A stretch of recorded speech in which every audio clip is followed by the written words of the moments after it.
Today on Locked On Blue Jackets, we are talking to Evan Gardner of the Saskatoon Blades about his draft day experience and how he likes being a member of the Blue Jackets so far.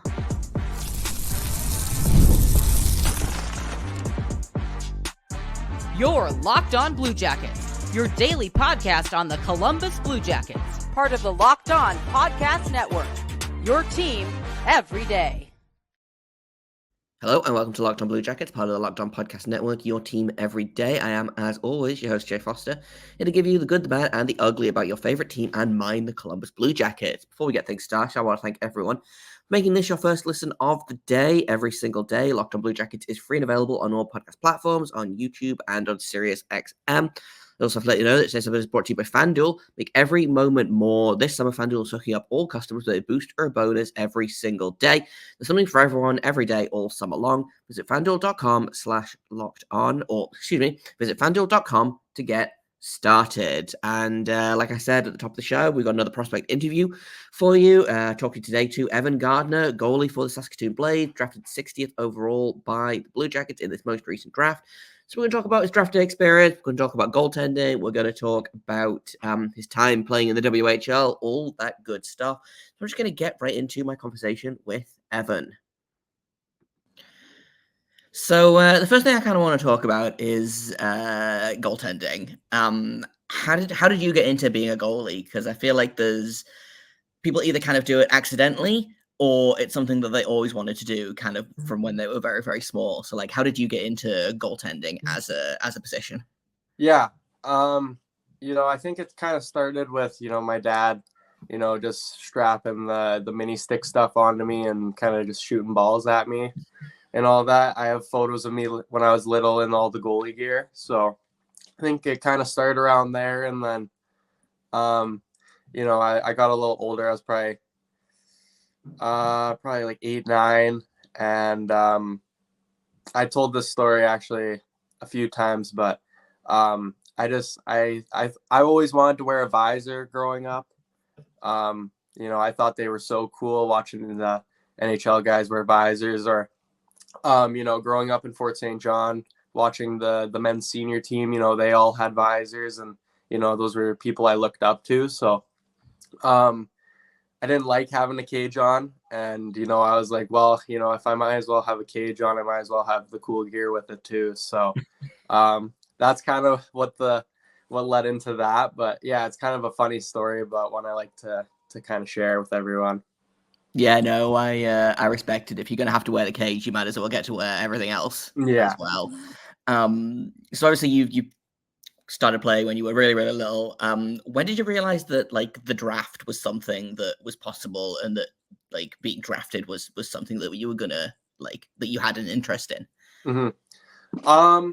I mean, from the time I was young, growing up in northern BC, small little community up there, that's all I ever wanted to do was be an NHL player, right?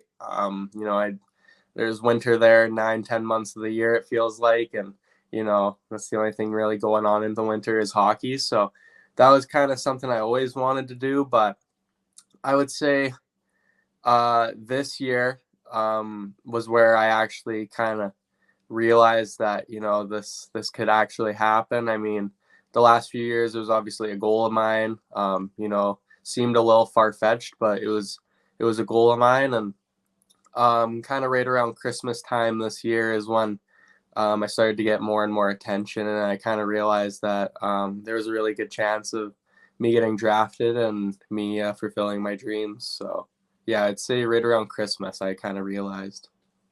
Did that take some of the pressure off because I feel like that's really late to kind of come to terms with potentially being drafted? Like, did that take some of the pressure off in terms of I'm just going to play my game and if it happens, it happens, or was there a little bit more kind of to it?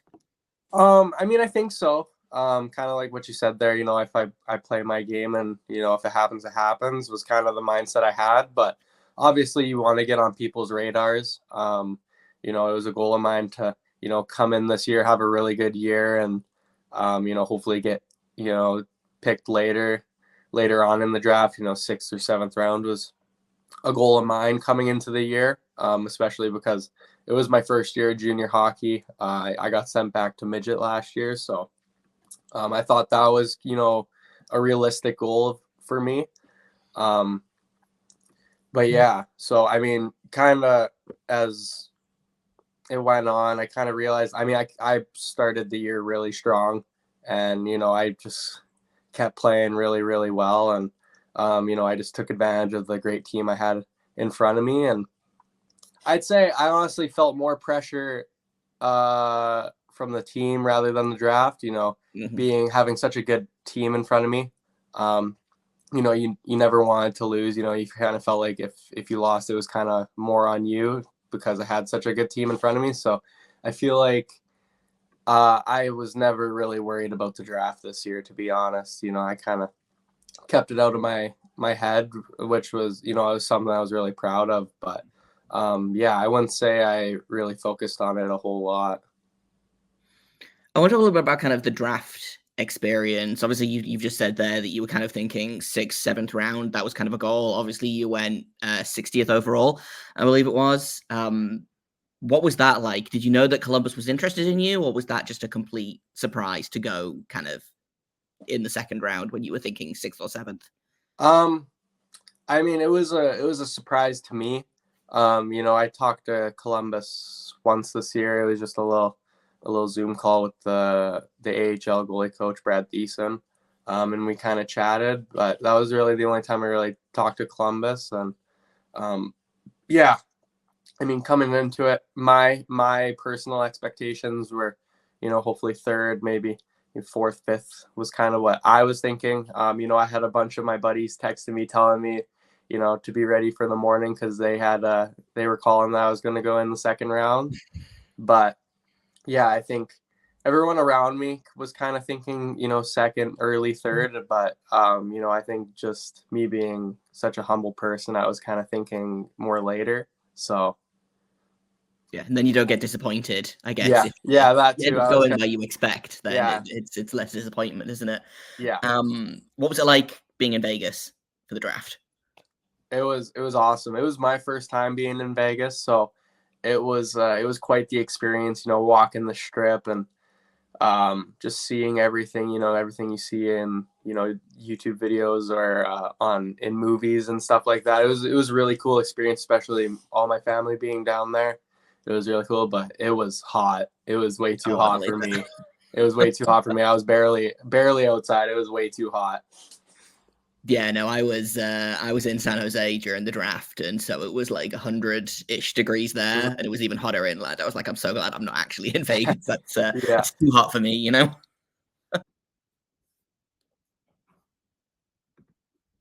Got more of my conversation with Evan in just a second, but first I'm going to tell you about FanDuel. I love sports. I love them so much that I never want them to stop, but there's no hockey right now. There's no games. The sports aren't sporting like I want them to. FanDuel is going to let me keep the sports going whenever I want, though. All I've got to do is open the app and dream up the bets anytime I'm in the mood. And this summer, FanDuel is hooking up all their customers with a boost or a bonus every single day. There's something for everyone every day, all summer long. Whether you want to bet on MLB, whether you want to bet on NHL futures, like who's going to win the Vezina, who's going to win the Jack Adams, who's going to win the Cup even. You can do all of that at FanDuel.com. So head on over. Once again, that's FanDuel.com. Start making the most out of your summer.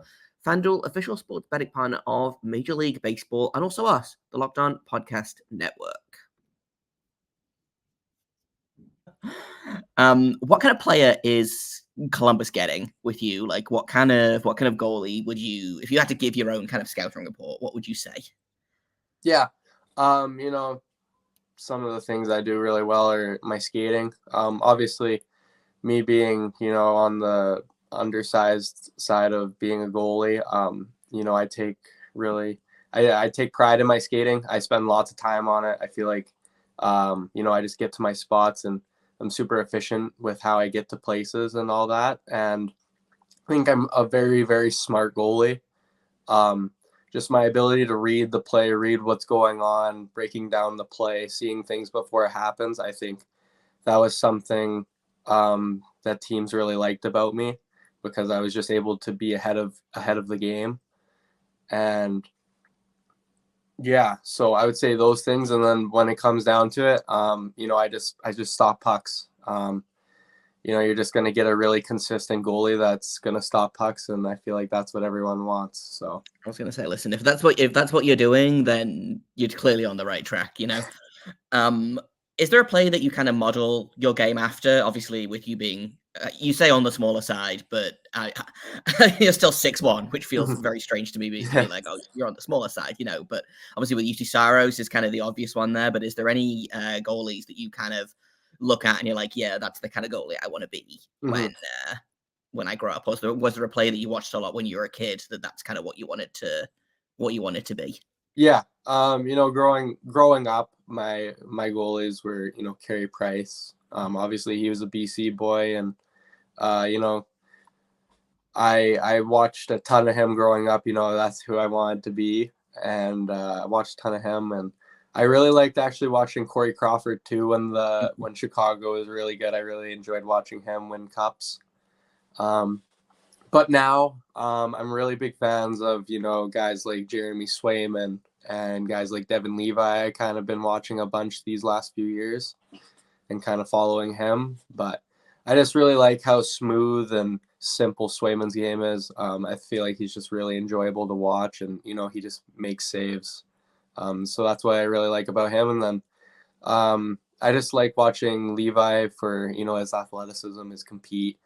He's a smaller goalie as well, and seeing how he handles it, I really like to watch. So those are my two guys. Do you seek out like smaller goalies to kind of watch tape of to kind of see how they adjust? I know that Columbus has a handful of kind of smaller goalies in the system already, and I'm always so interested to know kind of how you would approach a game knowing that you're kind of not going to fill, you're probably not going to fill the net as much as kind of the guy on the other end of the ice, typically speaking. So, like, does that affect how you prepare for a game? No, I don't think so. And to be honest, like, most of the stuff I learned this year and integrated into my game was from Thatcher Demko, who, he's a very big boy. So, it's not like I'm only watching the little guys and seeing what they do. I'll take anything from anyone and implement into my game. But yeah, no, I'm never worried when, most goalies are bigger than me. But I never worry about it because I feel like I play bigger than I am. And I feel like that's something I got complimented on a bunch this year, was how big I looked out there, and then they would re-ask how tall I was because of it. And so no, I wouldn't say it really plays too much of a factor.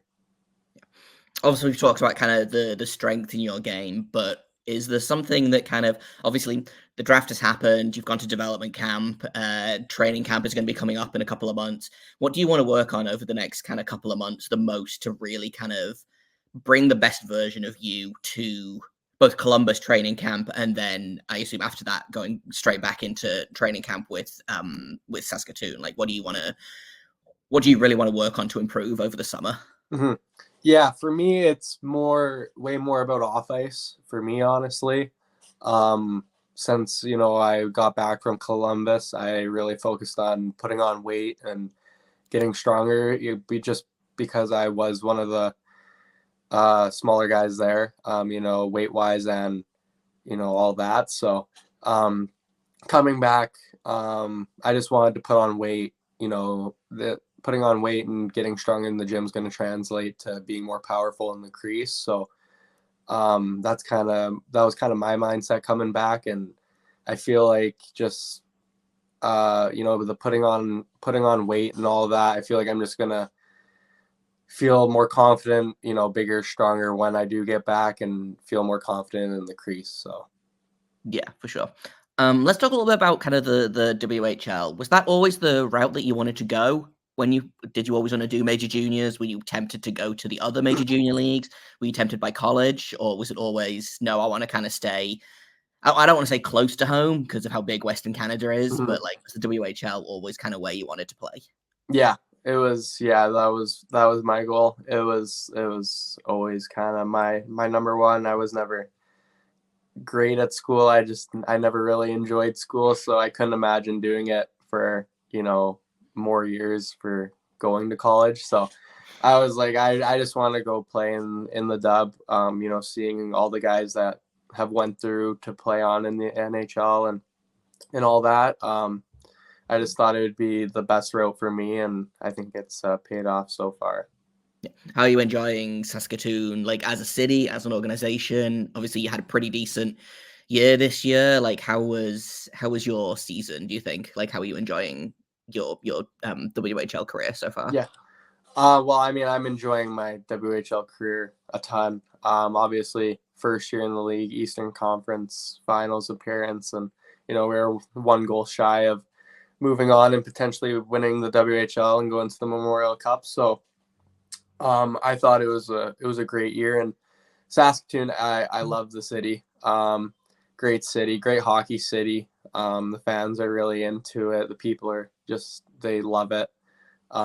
We have a big arena, it holds 14,000 people, and we filled it up quite a few times this year. So it was really cool. It was a crazy atmosphere, and they treat us really well. They kind of treat us like kings over there. They look out for us, make sure we have everything we need. So I don't think it could have been a better spot for me to end up, honestly. I love it. What's your obviously your favorite arena to play in is the home one, obviously, but if you couldn't pick that one, like what's your favorite away arena to play in, either because of the facilities or because like you love the crowd, or like what's your favorite away rink to play in?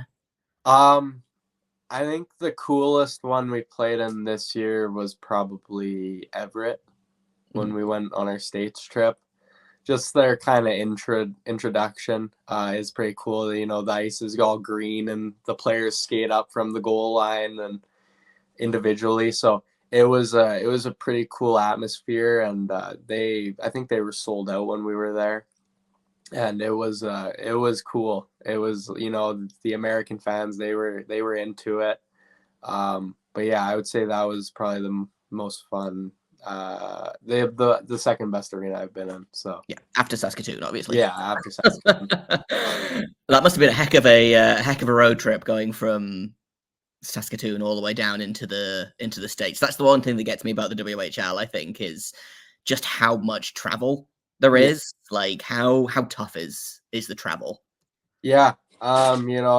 You get close with your teammates, that's for sure. There's lots of hours on that bus, and especially on that road trip, the 2-week one, it's a long road trip, and you start to get sick of everyone just because you're with them for 2 straight weeks on a bus, right? So but it's always fun. Like that was really my first time to the States, really, was that trip this year.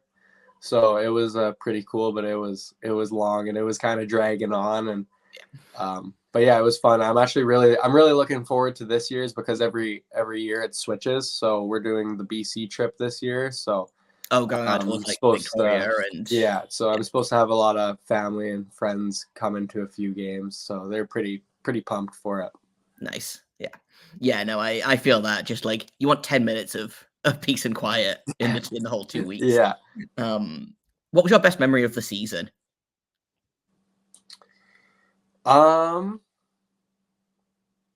Best memory, probably, I don't know, either. Well, I mean, my first win is definitely up there. That was pretty cool just for myself. Getting your first WHL win under your belt. But I think, I mean, it's not like an individual game, but that Moose Jaw series we had was probably the funnest hockey I've ever played. That series was the craziest thing I've been a part of, 6 overtimes in 7 games. It ended, game 7 overtime, which sucks, but that was, that series will definitely be something I remember probably forever, just because it's probably one of the best series is in the CHL. Yeah. Right. So that's definitely up there as well. Yeah. So I was talking to Charlie Alec last week, who obviously Brandon played Moose Jaw as well, and I asked him kind of, did it take the sting out of losing a little bit, knowing that you lost to the eventual like Memorial Cup Yeah. champions, or does that just make you want to go back next season and beat them and like Yeah. just really show them like, okay, it's our turn to win now? Yeah. It's always interesting, I think. Like, would you rather lose to the eventual champions or not? You know, do you want them to win because they beat you, or do you want them to lose because they beat you? Yeah. So Yeah. I always find that really interesting. Yeah. Like kind of on that theme, what's your hopes for next season? Like, is there anything that you want to accomplish, like on a personal level, on team level, anything that you want, like that you didn't get to do this season that you want to do next season? Yeah, I mean, I have a few goals in mind. Obviously, one being, sign a contract with Columbus. That'd be unreal. That's something that, I want to do and kind of get out of the way. And, I really think, as a team, I feel like we're very underrated coming into the season. People see all the top players leaving and moving on to the AHL and whatnot next season, but I don't think they understand the depth that we had as a team this past year and realize how good that, I think we're going to be next year. I think we're going to be serious underdogs and people are probably going to take us lighter than they should. So I'm really excited to get back and to see all the guys and to get the season started. So I mean, being an underdog can be a good thing, can't it? Yeah. If people underestimate you, then you can just kind of swoop in before they have a chance to react. I think it's fun too. Being the underdog, especially when you're winning games you shouldn't be. I think that's probably the most fun. So yeah. Going back to Columbus for a little bit, obviously you just spent a little bit of time in Columbus for development camp. Did you like it there? What did you enjoy? Was it like, what was that kind of? It was 4 or 5 days, I believe. What was that kind of experience like going to Columbus? Yeah, it was really fun. It was really cool. To be honest, I did not really know what to expect Columbus to be like.